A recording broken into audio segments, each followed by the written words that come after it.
নমস্কার বন্ধুরা, আজকের রেসিপি হচ্ছে নিরামিষ আলুর দম।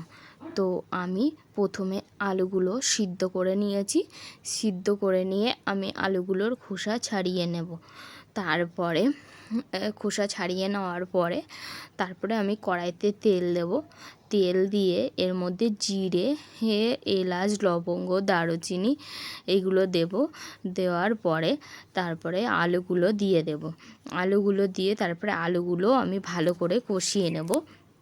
আলুগুলো কষিয়ে নেওয়ার পরে একটু ভাজা ভাজা যখন হয়ে যাবে, তারপরে এর মধ্যে আমি একটু নুন দিয়ে দেবো। তারপরে টমেটো কুচিগুলো দিয়ে দেবো, পাকা টমেটো দিয়ে দেবো। তারপরে এবার এর মধ্যে আমি হলুদ দেবো, জিরে দেবো, কাশ্মীরি লঙ্কার গুঁড়ো দেবো ও দিয়ে তারপরে ভালো করে আবারও একটু কষিয়ে নেব। তারপরে এর মধ্যে আদা লঙ্কা আর পোস্ত বাটা একসাথে বেটে রেখেছি, সেইগুলো দিয়ে আবারও আমি এটা কষে নেব। কষে নিয়ে তারপর এর মধ্যে হলুদ, জিরে গুঁড়ো এইগুলো দিয়ে আবারও কষিয়ে নেব। নেওয়ার পরে তারপরে এর মধ্যে হলুদ গুঁড়োটা দেব। হলুদ গুঁড়োটা দিয়ে তারপরে আবারও কষিয়ে নেব। নিয়ে এবার এর মধ্যে আমি টক দই ফেটিয়ে রেখেছিলাম, সেই ফেটানো টক দইটা এর মধ্যে দিয়ে দেবো। দিয়ে আমি আবারও এটা কষিয়ে নেব। কষিয়ে নেওয়ার পরে আমি যে গরম জল করে রেখেছি একটু, সেই গরম জলটা আমি এর মধ্যে পরিমাণ মতো একটু দিয়ে দেব। তো পরিমাণ মতো গরম জল দিয়ে আমি এটা একটু ফুটবে, 10 মিনিট মতো আমি এটা রান্না করে নেব। তো এইভাবে আলুর দম একবার করে খেয়ে দেখবে, বেশ খেতে ভালো লাগে।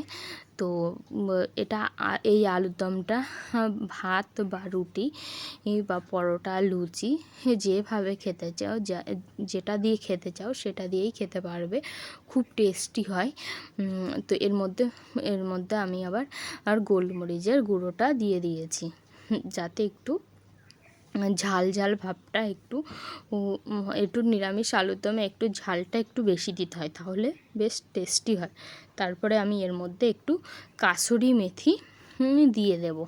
কাসুরি মেথি দিয়ে তারপরে আমি এর মধ্যে একটু পরিমাণ মতো একটু ঘি দিয়ে দেব।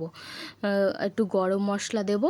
গরম মশলা দেওয়ার পরে তারপরে এর মধ্যে একটু ঘি দিয়ে দেব। তারপরে ঘি দেওয়ার পরে আমার প্রায় রেডি হয়ে গেছে আলুর দম।